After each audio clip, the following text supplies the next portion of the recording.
I'm an explorer and a gear geek. I'm always on the lookout for what's the best piece of kit for any given task. If something isn't doing it for me, it's gone. I've tried a lot of gear. I'm not a collector. Everything I have has a role in either my music making or music playing workflows. Because of this, I've developed some very strong opinions on what I like and don't like, what works for me and doesn't, and what's worth spending my money on and earning a place in my world. These impressions come from the perspective of a working live electronic music performer and music producer, regularly releasing tracks and performing internationally for the past 15 plus years. This is not a deep dive technical tutorial. I watched Loop Hop and Red Beans Recording and Cuckoo and Dave Mack and EasyBot for those, just like I'm sure you all do. This series is about sharing my opinions and insights from using the gear to actually produce and perform music professionally, in the hope that they'll help you make better decisions on what will work best for you.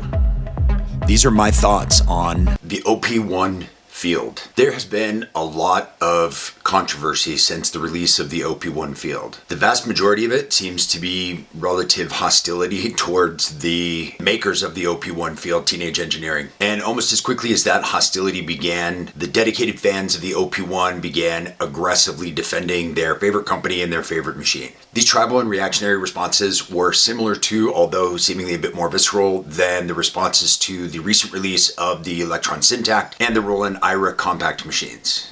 All of this got me thinking about what was actually causing these reactions. Were they justified? Are the machines great or terrible, or maybe somewhere in between? And why all the bad blood and negativity towards music making machines? These are my thoughts on the controversy around the OP-1 field. So as I've been thinking about this, I did a couple of surveys on my channels to try and get a pulse of the current synth community, to maybe better understand what Teenage Engineering are doing. Was I missing something with my initial surprise? So first, I asked people why they use synths. And the most popular answer was for fun or entertainment or escape or therapy or exploration with music. Definitely most people in the synth community are not professional producers and performers. And this got me thinking, maybe this is what Teenage Engineering are tapping into. This is what the OP-1 field leans towards, so maybe this is what they were thinking. Next, I asked that same community what their thoughts were specifically on the OP-1 field. And only 2% responded that they were gassing hard for it and couldn't wait to get their hands on one. This, while 92% of the responses ranged from meh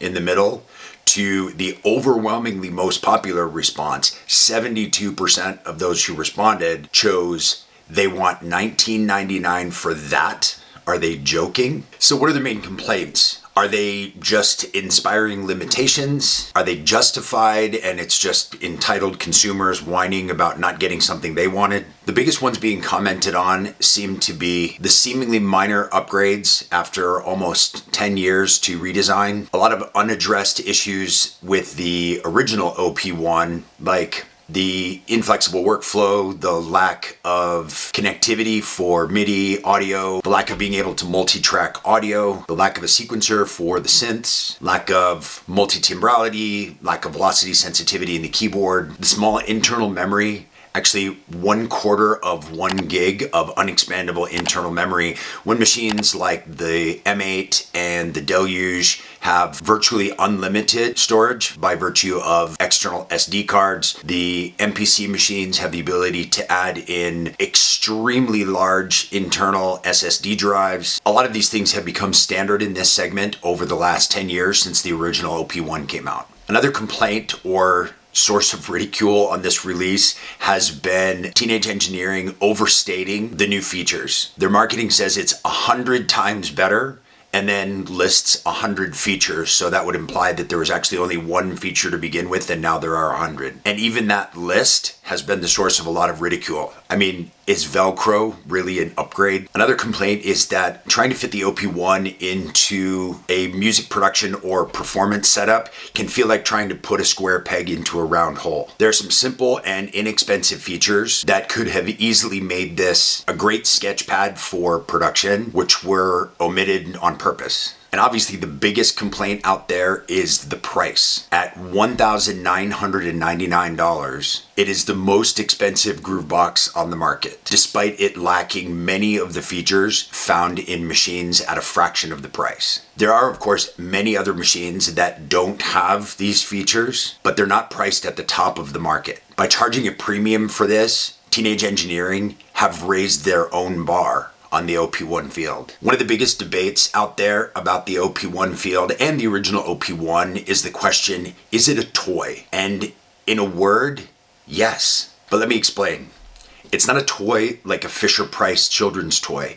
It's a toy kind of like a Nintendo Switch is a toy. It's something that's designed for fun and entertainment that has a lot of features, but it's not what a professional would use. There are reasons why people spend thousands of dollars on tricked out gaming systems rather than just using something like a Nintendo Switch. And this is absolutely not an issue if you're looking for something portable and fun to entertain yourself with. Where there seems to be a disconnect is the price to functionality ratio. The Switch is a fraction of the price of a full-featured gaming system, so you would expect some limitations. The OP-1 Field, on the other hand, is the most expensive groove box on the market, with an extensive list of functional shortcomings and outdated technology. It's a high-quality toy with a professional price point. So I guess where it feels like Teenage Engineering have missed the mark is on a few points. They're representing themselves as pro without actually being professional tools. And this isn't me and others misrepresenting them. Their website says the OP-1 Field is, quote, finely tuned